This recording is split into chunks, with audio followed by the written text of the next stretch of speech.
71ನೇ ಹುಟ್ಟಹಬ್ಬ. ಈ ಹುಟ್ಟಹಬ್ಬ ಆಚರಣೆ ಅಂದ್ರೆ ಈ ನಿಮಿತ್ತ ಐತಿ ಹುಟ್ಟಹಬ್ಬ. ನಮ್ಮ ಕಡೆ ಜನ ಬರಬೇಕು, ಇಲ್ಲಿ ಕೂಡಬೇಕು, ಎಲ್ಲರೂ ಕೂಡಿ ನಾವು ಒಂದು ಕಡೆ ಕೂತು ಮಾತಾಡಬೇಕು, ಎಲ್ಲರೂ ಕೂತು ಒಂದು ಕಡೆ ನಾವು ಊಟ ಮಾಡಬೇಕು. ಅದರ ಜೊತೆಲಿನ ನಮ್ಮಲ್ಲಿ ಬಹಳಷ್ಟು ಜನರಿಗೆ ಈ ಬೇರೆ ಬೇರೆ ಏನು ಒಂದು ಕಣ್ಣು ಇರಲಿ ಅಥವಾ ಬೇರೆ ಬೇರೆ ಏನು ರೋಗಗಳದವು, ಅವ್ರಿಗೆ ಅಲ್ಲಿ ಹಾಸ್ಪಿಟಲ್ಗೆ ಹೋಗಿ ಅದು ತೋರಿಸಿ ಅದಕ್ಕೆ ಉಪಚಾರ ಮಾಡೋದು ಶಕ್ಯ ಇರಂಗಿಲ್ಲ. ಇದು ಮೇನ್ ನಮ್ಮ ಉದ್ದೇಶ ಅಂದ್ರೆ ನಮ್ಮ ಅಥಣಿ ಕಾಕವಾಡದಲ್ಲಿ ಇಂಥ ಏನು ಜನ ಅದಾರು ಅವ್ರಿಗೆ ಒಂದು ಹೆಲ್ತ್ ಕ್ಯಾಂಪ್ ದೊಡ್ಡ ಪ್ರಮಾಣದಲ್ಲಿ ಇಟ್ಟು ಇವತ್ತು ನೋಡ್ರಿ ಸುಮಾರು 1,000ಕ್ಕಿಂತ ಹೆಚ್ಚು ಬರೀ ಕಣ್ಣಿನ ಪೇಷಂಟ್ ಬಂದಾರ, 1,000ಕ್ಕಿಂತ ಹೆಚ್ಚು. ಮತ್ತು ಈ ವರ್ಷ ನಾವು ಬರೀ ಕಣ್ಣಷ್ಟಲ್ಲ ಉಳ್ಕಿದ ಬೇರೆ ECG ತೆಗೆದು ಹಾರ್ಟ್ ಏನು ಪ್ರಾಬ್ಲಮ್ ಇದ್ರೆ ಅದು ಚೆಕ್ ಮಾಡೋದು, ಡೆಂಟಿಸ್ಟ್ ಕರೆಸಿದ್ದೀವಿ, ಕಣ್ಣಿಂದದಿ ಇವೆಲ್ಲ ಬೇರೆ ಬೇರೆ ಎಲ್ಲರಿಗೆ ಕರೆಸಿದ್ದೀವಿ. ಮತ್ತು ಇವರೆಲ್ಲರಿಗೆ ಇವತ್ತು ಚೆಕ್ ಮಾಡಿ ಅವ್ರಿಗೇನು ಉಪಚಾರ ಮಾಡಬೇಕಾಗಿತ್ತು, ನಾವು ಟ್ರೀಟ್ಮೆಂಟ್ ಕೊಡಬೇಕಾಗೈತಿ. ಆ ಟ್ರೀಟ್ಮೆಂಟ್ ಕೂಡ ನಾವು ಅಗದಿ ಫ್ರೀಯಾಗಿ ಅದು ನಮ್ಮ ಕಡೆಯಿಂದ ಏನು ದುಡ್ಡು ಹಾಕಬೇಕು ನಾವೆಲ್ಲ ಹಾಕ್ತೀವಿ. ಅವ್ರಿಗೆ ವ್ಯವಸ್ಥಿತವಾಗಿ ಅದು ಟ್ರೀಟ್ಮೆಂಟ್ ಕೊಟ್ಟು ಕಣ್ಣಿಂದ ಆಪ್ರೇಷನ್ ಮಾಡಿ ಅವ್ರಿಗೇನು ಅದು ಚಸ್ಮಾ ಕುಡಿದಿರಲಿ ಎಲ್ಲೋ ಇರಲಿ ಅದೆಲ್ಲ ಮಾಡಿದ್ರೆ ಇದು ಒಂದು ಜನಸೇವೆ ಮಾಡೋದು ಸಾಧನ ತಿಳಿ ಈಗ ನಾವು ಹುಟ್ಟಹಬ್ಬ ಆಚರಿಸ್ತೀವಿ. ಬೇರೆ ನಮ್ಮದು ಏನೋ ನಮ್ದು ಏನು ಅದು ಉದ್ದೇಶ ಥರ ಇಲ್ಲ. ಸರಿಗ ನಮ್ಮ ಹುಟ್ಟದ ಒಂದೇನೈತಿ, ಇದು ಏನು ಗ್ಯಾರಂಟಿ ಏನು ಗೌರ್ಮೆಂಟ್ ಕೊಟ್ಟರಲ್ಲ ಅದರಿಂದ ಅವಾಗ ಮಾತಾಡಿದ್ವಿ, ಇದೇನು ಗ್ಯಾರಂಟಿ ನೀವು ಕೊಟ್ಟಿದ್ರಿ ಇದರಿಂದ ಏನೂ ನಮ್ಮಲ್ಲಿ ಡೆವಲಪ್ಮೆಂಟ್ ಆಗಂಗಿಲ್ಲ, ಎಲ್ಲ ಡೆವಲಪ್ಮೆಂಟ್ ಕುಂಠಿತ ಆಗ್ಬೋದು. ಅದು ಅಷ್ಟೇ ಅಲ್ಲ, ಈ ರಾಜ್ಯದ ಮ್ಯಾಗ ಈ ಲೋನ್ ದೊಡ್ಡ ಹೆಚ್ಚಾಗೋದು, ಮುಂದೆ ಕೂಡ ಇಂಥ ಡೆವಲಪ್ಮೆಂಟ್ ಕೆಲಸ ಮಾಡೋದು ಕಠಿಣ ಆಗಿದೆ. ಮತ್ತು ಈಗ ಮೊನ್ನೆ ನಾ ಹೋಗಿನಿ ಇದಕ್ಕೆ ಹಿಪ್ಪರಿಗೇಟೆ, ಅದು ಅಗ್ರಿ ಕಿರ್ಕೋಳ ಭಾಳ ಅಂದರೆ ಒಂದು 20-30 ಲಕ್ಷದ ಕೆಲಸದು, ಅದೇನು ದೊಡ್ಡ ಮಾತಿಲ್ಲ. ಆದ್ರೆ ನಿರ್ಲಕ್ಷ್ಯನಕ್ಕೂ ಆ ನಿರ್ಲಕ್ಷ್ಯದಿಂದ ಯಾರೂ ಅದರ ಕಡೆ ನೋಡಿಲ್ಲ.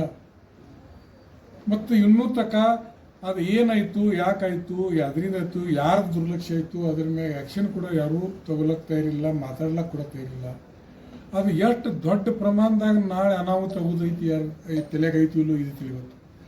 ನನ್ನ ಲೆಕ್ಕ ಪ್ರಕಾರ ಇದು ಸುಮಾರು ಕಾಗವಾಡ, ಅಥಣಿ, ಚಿಕ್ಕೋಡಿ, ರಾಯಬಾಗ್ ಮತ್ತು ಜಮಖಂಡಿ ಇಷ್ಟು ತಾಲೂಕದಲ್ಲಿ 1,000ದಿಂದ 1,500 ಕೋಟಿವರೆಗೆ ಇದು ನುಕ್ಸಾನ ಆಗೋದಂತ ಇದು ಸಂಭವ ಐತಿ ರೈತರು. ಅಂದರೆ ಸುಮಾರು ಈ ಭಾಗದಾಗ ನನ್ನ ಲೆಕ್ಕಲೆ 1 ಕೋಟಿ ಟನ್ ಕಬ್ಬು ಇಲ್ಲಿ ಉತ್ಪಾದನೆ ಆಗ್ತೈತಿ. ನೀರು ಹೋತಂದ್ರೆ ಇದು 1 ಕೋಟಿ ಜಾಗದಲ್ಲಿ 40-50 ಲಕ್ಷಕ್ಕೆ ಮುಗಿದು ಹೋಗ್ತೈತಿ. ಅಂದ್ರೆ 50 ಲಕ್ಷ ಟನ್ ಕಬ್ಬು ಸುಟ್ಟು ಹೋತಂದ್ರೆ ಒಣಗಿ ಹೋತಂದ್ರೆ ಈಗಷ್ಟು 1,500 ಕೋಟಿ ರೂಪಾಯಿ ಆಗ ಇಷ್ಟು ದೊಡ್ಡ ಪ್ರಮಾಣದಾಗೈತಿ. ಆದರೂ ಇನ್ನೂ ತನಕ ಯಾರ ಕಡೆ ಲಕ್ಷಗಳು ಮಣ್ಣಿನ ಹೋದಾಗ ಇನ್ನೂ ಲೀಕೇಜ್ ಚಾಲೂ ಐತಿ, ಅದು ಬಂದಾಗತ್ತು. ಅದಕ್ಕೆ ಅಗ್ದಿ ಕರೆಕ್ಟಿವ್ ಸ್ಟೆಪ್ ಯಾರೂ ತಗೋಲ್ರು ಇನ್ನೂರ ಬಗ್ಗೆ. ಅದಕ್ಕೆ ನಾವು ಇನ್ನು ಮುಂದೆ ಅದರ ಸಲುವಾಗಿ ಮಾತ್ರ ಹೋರಾಟ ಮಾಡಬೇಕಾಗೈತಿ. ನಾವು ಮುಂದಿನ ದಿನದಲ್ಲಿ ಹೋರಾಟ ಮಾಡೋದು, ನಮ್ಮ ಉಸ್ತುವಾರಿ ಮಿನಿಸ್ಟರ್ ಅದಾರ ಅವ್ರ ಕಡೆ ಹೋಗಿ ಭೇಟಿಯಾಗಿ ಇದರ ಸಲುವಾಗಿ ಏನೇನು ಅವ್ರ ಪರಿಹಾರ ಕೊಡಬೇಕಂತೇಳಿ ಅವ್ರಿಗೆ ಕೂಡ ನಾವು ಅಲ್ಲಿ ಹೋಗಿ ಮಾತಾಡೋದು. ಮತ್ತು ಈ ಒಂದೇ ಒಂದು ಸೋರ್ಸ್ ಐತಿ, ಮಹಾರಾಷ್ಟ್ರದಿಂದ ನೀರು ಬಿಟ್ಟನ ನಮಗೆಲ್ಲ ಬೆಳೆ ಉಳಿಯೋದವು. ಅದಕ್ಕೆ ಕರ್ನಾಟಕ ಸರ್ಕಾರಕ್ಕೆ ನಾವು ವಿನಂತಿ ಮಾಡಿ ಅವ್ರಿಗೆ ಮಹಾರಾಷ್ಟ್ರ ಸರ್ಕಾರದ ಜೊತೆಲೆ ಮಾತಾಡಿ ನೀರು ಬಿಡುವಂಥ ವ್ಯವಸ್ಥೆ ಮಾಡಬೇಕು. ಅಲ್ಲಿ ದೇವೇಂದ್ರ ಫಡ್ನವೀಸ್ ಸಾಹೇಬ್ರು ಏನು ಅದಾರ ಮುಖ್ಯಮಂತ್ರಿ, ಅವರು ಒಂದು ಮಾನವೀಯತೆಯಿಂದ ವಿಚಾರ ಮಾಡೋಂಥ ವ್ಯಕ್ತಿ ಅದ. 2023 ಪೂರಾ ನೀರು ನಮ್ಮಲ್ಲಿ ಹೋಗಿತ್ತು, ಚುನಾವಣೆ ನಡೆದಿತ್ತು. ಅವಾಗ ಇಂಡಿಯಾದಲ್ಲಿ ಅವ್ರು ಬಂದಾಗ ನಾವು ಹೋಗಿ ಭೇಟಿ ಆಗಿನಿ.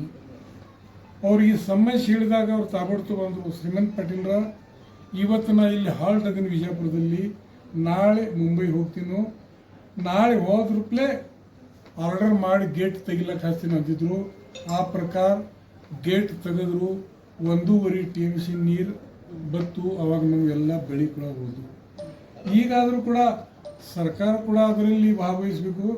ನಾವು ಕೂಡ ಹೋಗಿ ಅವ್ರ ಜೊತೆಲೆ ಮಾತಾಡಿ ಮತ್ತು ಮಾನವೀಯತೆಯ ದೃಷ್ಟಿಯಿಂದ, ಈಗ ಪಕ್ಷ ಬೇರೆ, ಈ ಕಡೆ ಕಾಂಗ್ರೆಸ್, ಆ ಕಡೆ BJP ಇರ್ಬೋದು, ಆದರೆ ರೈತರಿಗೆ BJP ಕಾಂಗ್ರೆಸ್ ಏನು ಸಂಬಂಧ ಇಲ್ಲ. ನಾವು ರೈತರದೀವಿ, ರೈತರದ ಇಷ್ಟು ನುಕ್ಸಾನ ಆತಂದ್ರೆ ಭಾಳ ದೊಡ್ಡ ಹಾನಿ ಆಗೋದು ಅಂತ ಒಂದು ಪ್ರಸಂಗ ಬರೋದೈತಿ. ಅವ್ರಿಗೆ ರಿಕ್ವೆಸ್ಟ್ ಮಾಡ್ತೀವಿ. ಅವರು ಕೂಡ ನನಗೆ ನಕ್ಕಿ ಅದಕ್ಕೆ ಒಂದು ಕಿಮ್ಮತ್ತು ಕೊಟ್ಟು ನಮ್ಮ ಬೇಡಿಕೆ ಒಪ್ಕೊಂಡು ನೀರು ಬಿಡ್ತಾರೋ. ಮತ್ತು ಈ ಎಲ್ಲ ಪ್ರಯತ್ನ ಮಾಡಿದ್ರೆ ಇದು ಉಳಿತದೆ. ಮತ್ತು ಎಲ್ಲರ ಮತ್ತೆ ದುರ್ಲಕ್ಷ್ಯ ಮಾಡಿದ್ರೆ ನಮ್ಮಲ್ಲಿ ಆಗಿದ್ದ ಹಾನಿ ಮುಂದೆ 5 ವರ್ಷ ನಮ್ಮ ರೈತ ರಿಪೇರಿ ಆಗಂಗಿಲ್ಲ, ಹಾಳಾಗಿ ಹೋಗ್ತದೆ. ಸೌದಿ ಮತ್ತು ಕಾಗೆ ಮಧ್ಯೆ ಏನೋ ದೇಶ ನಡೀತಾ ಇದೆ, ಏನೋ ಸಮಸ್ಯೆ ಇದೆ ಅಂತಂದ್ರೆ ಸರ್, ನಿಮ್ಮ ವಿಚಾರ ಮಾತಾಡೋದಾದ್ರೆ ಏನು?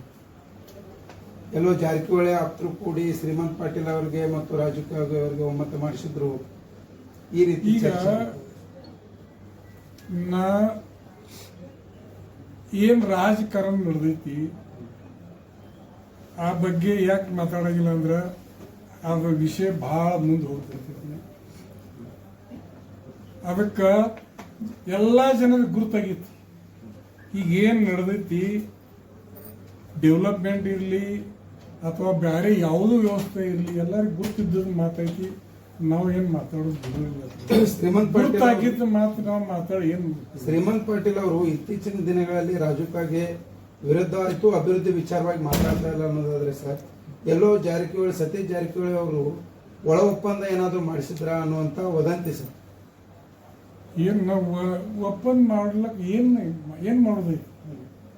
ಇಲ್ಲ ಅಂಥದ್ದು ಯಾರು ಯಾಕಂದ್ರೆ ಸರ್ ತಮ್ಮ ಸುಪುತ್ರವನ್ನ DCC ಬ್ಯಾಂಕ್ ಎಲೆಕ್ಷನ್ ಅಲ್ಲಿ ಹಿಂಪಡಿಸಿದ್ರು ಸರ್. ರಾಜು ಕಾಗೆ ಅವ್ರನ್ನ ಆಯ್ಕೆ ಒಂದೈತಿ, ನಾವು ಪ್ರಯತ್ನ ಮಾಡಿದ್ದೀವಿ. ಆದ್ರೆ ಒಂದು ಅವಾಗ ನಾವೆಲ್ಲ ಲೆಕ್ಕ ಹಾಕಿ ನಾವು ಬಿಟ್ಟಿದ್ದೀವಿ. ಅದು ಯಾರು, ಅದು ಬೇರೆ ಏನು ಸಂಬಂಧ ಇಲ್ಲ, ನಾವು ಲೆಕ್ಕ ಹಾಕಿ ಬಿಟ್ಟಿದ್ದೀವಿ. ಶ್ರೀಮಂತ್ ಪಾಟೀಲ್ ಅವರು 28ರ ಚುನಾವಣೆ ನಿಲ್ತಾರೆ. ಚುನಾವಣೆ ನಿಂದ್ರದ ಪಕ್ಕ, ಅದೇನು ಇದಿಲ್ಲ. ನಿಂದ್ರದ ಪಕ್ಕ. ಈಗ ಎಲ್ಲ ಜನ ಈ ಬೇರೆ ಬೇರೆ ಊರ ಕಡೆಯಿಂದ ಎಲ್ಲ ಈ ಯೂತ್ ಅದಾರ ದೊಡ್ಡ ಪ್ರಮಾಣದಲ್ಲಿ ನಮ್ಮ ಕಡೆ ಬಂದು ಅದರ ಒಟ್ಟು ನೀವು ಮುಂದಾಗಬೇಕು, ನಾವು ನೀವು ಬೆನ್ನು ಹತ್ತೀವಿ, ನೀವು ಜೊತೆಲಿ ಇರ್ತೀವಿ, ಮತ್ತು ಭಾಳ ದೊಡ್ಡ ನಮ್ಗೆ ತ್ರಾಸ ಆಗೈತಿ, ಅದರಾಗಿಂದ ಹೊರಗೆ ಬರಬೇಕಾದ್ರೆ ನೀವು ಬೇಕಂತೇಳಿ ಎಲ್ಲ ಕಡೆ ಜನ ಬರ್ತಾ ಇದ್ದರು. ನಮ್ಮ ಪಕ್ಷದಲ್ಲಿ ಪ್ರವೇಶ ಮಾಡಲಾಗಿ ಸಾವಿರಾಗಟ್ಟಲೆ ಈ ಊರು ತಯಾರಾಗಿ 227 ಕೋಟಿ ರೂಪಾಯಿ ಬೃಹತ್ ಯೋಜನೆ ಸರ್. ನಿಮ್ಮ ಕನಸಿನ ಯೋಜನೆ 10% ಕೂಡ ಆಗಿಲ್ಲ ಸರ್ 3 ವರ್ಷದಲ್ಲಿ. ಕೆರೆ 23 ಕೆರೆ ತುಂಬುದು ಅದು 230 ಕೋಟಿ ನಾವು ಅದಕ್ಕೆ ಸ್ಯಾಂಕ್ಷನ್ ಮಾಡಿಸಿದ್ದೀವಿ. ಟೆಂಡರ್ ಕೂಡ ಆಗಿತ್ತು. ಆದರೆ ಮುಂದೆ ಇದು ಗೌರ್ಮೆಂಟ್ ಕಡೆ ದುಡ್ಡೇ ಇಲ್ಲದಕ್ಕೆ ಅದು ಇನ್ನೂ ಅದರಲ್ಲಿ ಏನೂ ಪ್ರೋಗ್ರೆಸ್ ಆಗಿಲ್ಲ. ಆದರೆ ಅದು ಆಗಬೇಕಾಗಿತ್ತು. ಯಾಕಂದ್ರೆ ಅದಾತಂದ್ರೆ ಕೆಲವು ಭಾಗದಲ್ಲಿ ಅನಂತಪುರ ಭಾಗ ಇನ್ನೂ ಅಲ್ಲಿ ಭಾಳಷ್ಟು ಬರಗಾಲ ಪರಿಯೋದು. ಅಂದರೆ ಪಾರ್ಕ್ನಳ್ಳಿ, ಗುಂಡಿವಾಡಿ, ಮಲಬಾರ್, ಬಳ್ಳಗಿರಿ, ಅನಂತಪುರ ಆ ಎಲ್ಲ ಏರಿಯಾನು ಹಿಡಿದೀವಿ. ಆದರೆ ಅದು ಯಾವುದೂ ಅಲ್ಲಿ ಡೆವಲಪ್ಮೆಂಟ್ ಇಲ್ಲ. ಬಂದೈತೆ ಕೆಲಸ ಆಗುವತ್ತು. ಅದು ದೊಡ್ಡ ಪ್ರಮಾಣದಾಗ ಗೌರ್ಮೆಂಟ್ದು ಯಾವುದೂ ಇಂಥ ಕೆಲಸ ಕಡೆ ಲಕ್ಷ್ಯ ಇಲ್ಲ. ಬರೀ ಈ ಏನು ಗ್ಯಾರಂಟಿಗಳು ಅದಾವು, ಆ ಗ್ಯಾರಂಟಿ ನಡೆಸೋದ್ರಾಗ ಗೌರ್ಮೆಂಟ್ ಟೈಮ್ ದುಡ್ಡೆಲ್ಲ ನಡೆದೈತಿ. ರಮೇಶ್ ಜಾರಕಿಹೊಳಿ ಅವರು ಸೌದಿ ಅವ್ರನ್ನ ಮಾಜಿ ಮಾಡ್ತೀನಿ ಅಂತ ಅವ್ರೆ ನೀವು ಸಪೋರ್ಟ್ ಮಾಡಿ. ಒಂದೈತಿ ಪಕ್ಷ ನಮ್ಮ BJP,